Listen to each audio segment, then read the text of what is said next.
Hi there, I'm Mary Susie from Bead Me a Story, and today I'm going to show you how to make a European Delirium stretch bracelet. So I'll just show you that you can make this in all sorts of colors. You can make it any size to fit your wrist properly. I do have a kit for this, and inside the kit, all of my bracelet kits contain a size chart, so you'll be able to adjust the number of jump rings and O-rings that you use to make this bracelet. I'm just showing you that it's stretchy, and once you learn to do this basic weave, then you can go forward and make some of these more elaborate weaves. So you can see that this one is on the bias. It's a rainbow bracelet. You don't have to make it in a rainbow. We can do any design you want. I have lots of colors of O-rings and lots of colors of jump rings to choose from. But my kits will be, the versions that you're seeing here. Just to get you started, there might be some additional kits being added. And then here is a double row of European Delirium.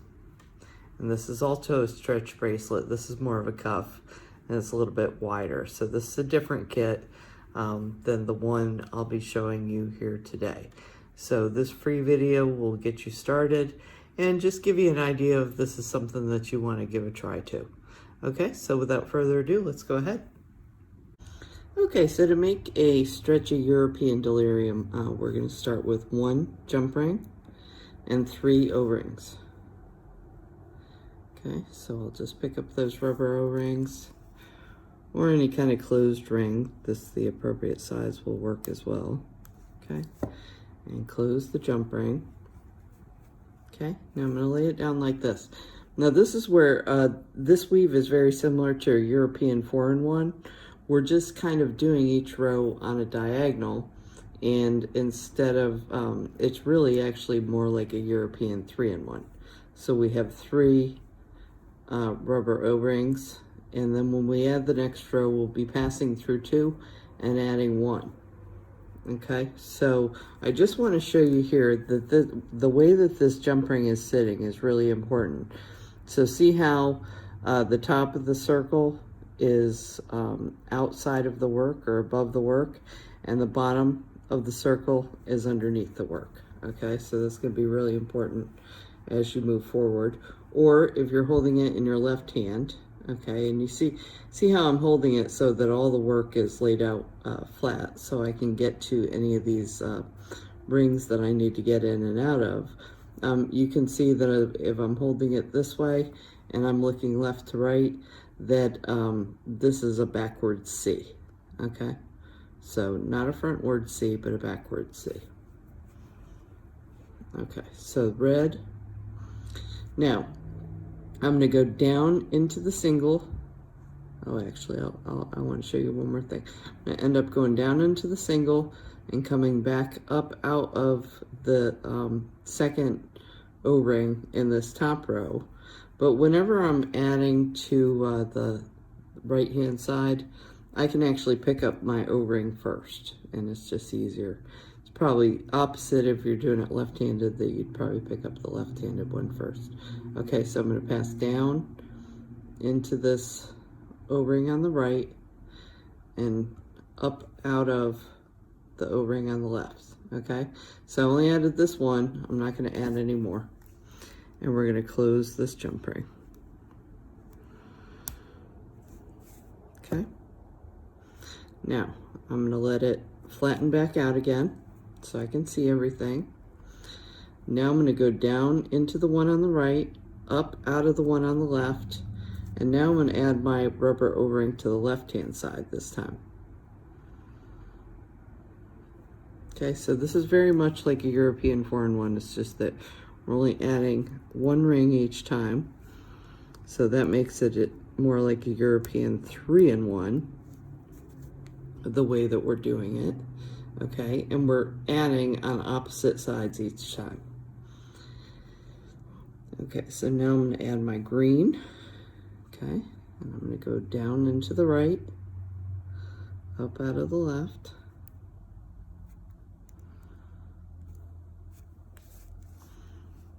Close the jump ring.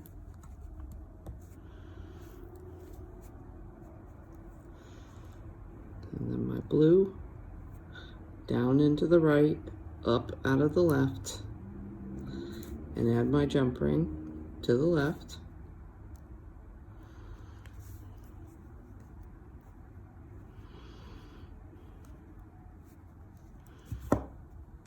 Okay, then I've got my purple, down into the right, up out of the left. Okay, so this will move right along. Once you kind of get the pattern, this is real easy to work along on, and just keep adding rows, and it's all staying stretchy, so the bracelet isn't going to need a clasp. But in the next section, I'm going to show you how, when we finish the length of this, we're going to connect the beginning and the end together. Okay, and just word of warning, if you're doing any kind of a rainbow, make sure to consult with the color chart, or I'm sorry, with the size chart, and make sure that you do your math first to make sure that the number of rows you need is going to match the pattern of having, in this case, I have 7 colors. Okay, so I need to end on an even number of rows. So I'm going to make sure in this particular case that that I've got 7 colors here. Okay, so I'm going to do 7 by a multiple of 2. Okay, so I'll probably have like 70 rows or 84 rows. Okay, so I need to make sure that this is going to end on an even number of segments, so that see how I have this part sticking out more, and so is this part. So you can see on an odd number, I wouldn't be able to make this continuous, because this side, my right hand side right now, is shorter than my left hand side, and I need to make sure that my right hand side ends up sticking out more, and because my left hand side is sticking out more at the beginning. Okay, hope that makes sense. Go ahead and pause this and continue on, and I'll show you how to connect this together. Okay, so as you can see, I've finished the length of my piece, and you can see this is going to be stretchy, and how pretty our rainbow is up the center. So I just want you to notice that here, okay, this is the ring that sticks out, and on this end, this is the ring that sticks out. I ended on blue, but basically, if you're doing a uniform color, all you need to worry about is the fact that you know, this is ending here, and this is ending. So this one's on the upper, this is on the lower. Okay, so what we're gonna do is, I'm going to take our next color, which would have been purple. Okay, and just like before, I'm going to pass down through the one on the right, up through the one on the left. Okay, and then I'm going to bring this around. Now I need to make sure that this is straight and flat in order to do this. And with the purple, you know, I already went through my 2, down through the right, up through the left, and then I need to add 1. So this one's real easy. This jumper, or this O-ring is just sticking out here for us. Okay. Oops. Okay. So bring it around. Make sure everything's flat. Okay. Make sure it's in the sequence that it needs to be, and pass that through that jump ring.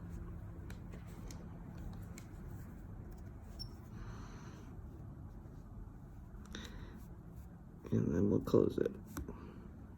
Okay, now you can see that the right hand side is not connected. Okay, that's where we still need to get these connected.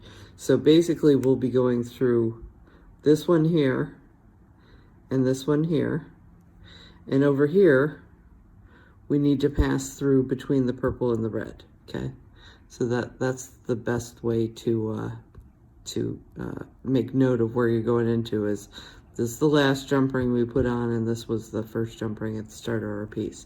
Now you would think I'd be going through from right to left, but I'm not going to. There's a bunch of rings over here, so I find this easier to do if I actually turn it around And I pass through between this red and purple first.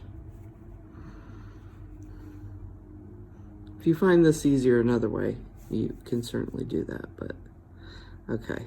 And then I'm going to pass through this one here that's attached to the purple. And then I'm going to kind of cram everything together and force this one that's attached to the red up over top of the jump ring. Okay, so now I got those two that had been on the right side linked together. Okay. All right.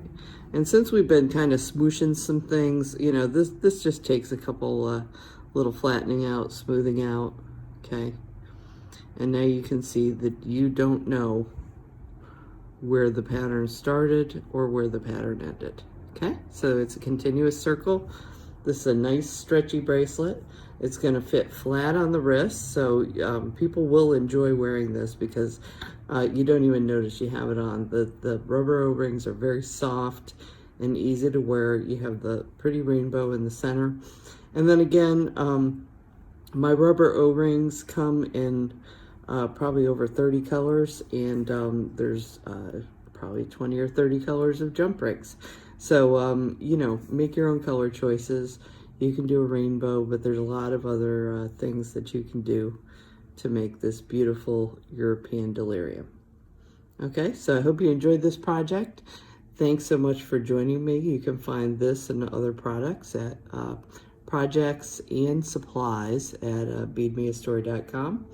And be sure to like and follow us on YouTube for more videos. Thanks so much.